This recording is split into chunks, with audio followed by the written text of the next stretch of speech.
The great lie of our generation is the phrase social media. It's really not social media. It's anti-social media.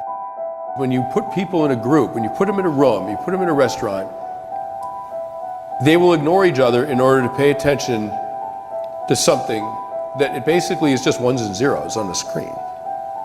Like if you saw 10 people, 10 friends, people who actually like each other, standing around all reading their own book, you would think these people need to be institutionalized, like there's something seriously wrong with them, right? That is not human behavior, that is not social behavior, and I think it's really costing young people psychologically. That overdose of internet usage may cause depression and exactly the opposite of what it's meant to do in the first place, the feeling of isolation. The inventors, creators, and it's me, it's Mark, it's Kevin Systrom at Instagram, it's all of these people, understood this consciously, and we did it anyway. We have no privacy. We have no peace. We have no off switch. You can't get away from it.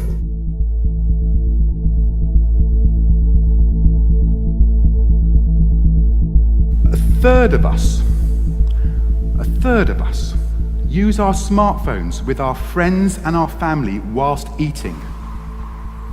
50% of us wander along the streets looking down at our smartphone. 11% of us say that we actually cross the road with our smartphone looking down at it.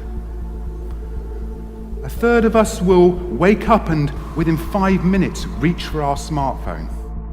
What you will see is an increase in suicide, an increase in depression, an increase in diabetes, cancer, and all of these other things, because what's happening is we're feeling more and more lonely, and we're relying on technology to help fill that void. The problem is that's what's causing it, just like the alcohol. I feel depressed, I have a drink, but now I'm even more depressed, I have another drink. It's exactly the same thing.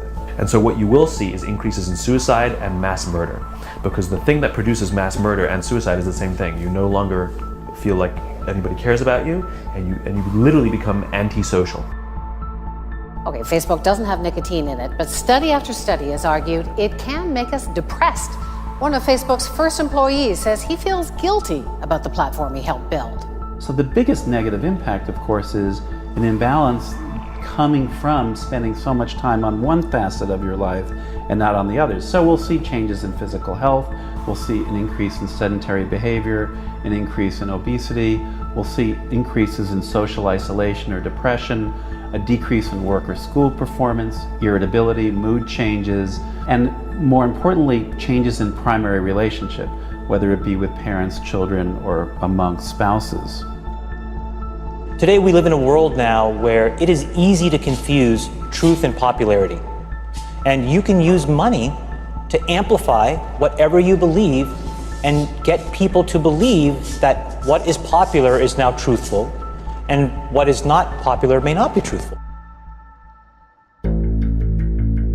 When people look back on their lives and they wonder what their lives have been like at the end of their lives, you look at the last things they say, they are talking about those moments that happened in that white personal space. So it's sacred, it's important to us. Now what I'm going to do is show you how much of that space is taken up by screens across time. In 2007, this much. That was the year that Apple introduced the first iPhone. 8 years later, this much. Now, this much. That's how much time we spend of that free time in front of our screens. This yellow area, this thin sliver, is where the magic happens. That's where your humanity lives. And right now, it's in a very small box. Before cell phones were introduced, who would have ever believed if you told them that you were going to get to a point in human history where it is totally common to see people staring at electronic screens while they're all sitting together at a dinner table. They're just staring at this electronic screen, and that screen is compelling. You know it, I know it. This thing is becoming a part of your life in a weird way that nobody anticipated. If it keeps going in the direction that it's going to get weirder in a way we never anticipated before.